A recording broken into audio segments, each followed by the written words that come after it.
एक समय की बात है। श्याम नामक एक कसाई था। पिछले जन्म में वह परमात्मा का बड़ा भक्त था, परंतु संपूर्ण भक्ति न कर पाने के कारण उसे इस जन्म में कसाई परिवार में जन्म लेना पड़ा।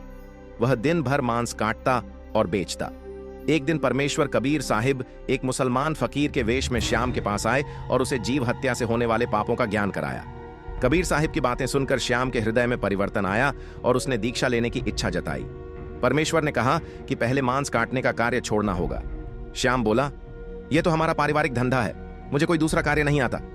तब कबीर साहिब बोले, तो कम से कम हिंसा घटा दो और संकल्प कर लो कि एक दिन में 100 से अधिक पशु नहीं काटोगे। श्याम इस पर राजी हो गया। कुछ दिन सब ठीक चला, पर एक दिन नगर में कई शादियां थीं। नवाब के लड़के का विवाह भी था। उस दिन श्याम ने 100 बकरे काटकर अपना वचन निभाया और काम बंद कर दिया।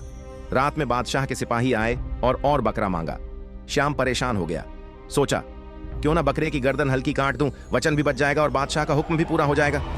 जैसे ही वह चाकू लेकर बकरे की ओर बढ़ा, परमात्मा ने बकरे को वाणी दी। बकरा बोला, हे श्याम भाई, मेरी गर्दन भले काट दो, पर नया पाप मत करो। कभी मैंने तुम्हारा सिर काटा था, उसी का बदला आज चुका लो। ये सुनते ही श्याम के हाथ से चाकू गिर पड़ा। वह कांपने लगा और बेहोश हो गया। होश आने पर श्याम ने सब कुछ छोड़कर कबीर साहिब की खोज में धर्मनगरी जगन्नाथपुरी की ओर प्रस्थान किया। मार्ग में एक गांव में एक गृहस्थ के घर ठहरा। उस गृहस्थ की पत्नी का आचरण ठीक नहीं था। वह श्याम पर मोहित हो गई और आधी रात को उसके पास आकर अशिष्ट व्यवहार करने लगी।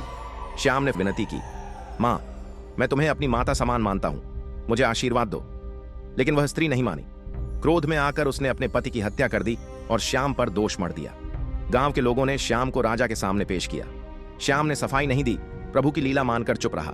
राजा ने उसके दोनों हाथ कटवा दिए। फिर भी श्याम के मन में परमात्मा के प्रति कोई रोष नहीं था। कटे हाथों से ही श्याम आगे बढ़ता रहा। तभी रास्ते में स्वयं कबीर साहिब प्रकट हुए। श्याम ने जैसे ही हाथ जोड़ने की चेष्टा की, उसके दोनों हाथ चमत्कार से फिर से स्वस्थ हो गए।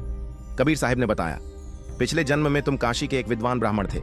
एक दिन एक गाय को कसाई से बचाने की बजाय तुमने उसे पकड़ लिया था। उसी का परिणाम तुम्हें इस जन्म में भुगतना पड़ा।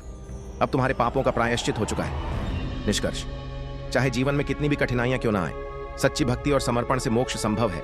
शुद्ध आचरण और दृढ़ निष्ठा से ही ईश्वर की प्राप्ति होती है। मिलेंगे अगली कहानी लेकर, तब तक के लिए राधे राधे।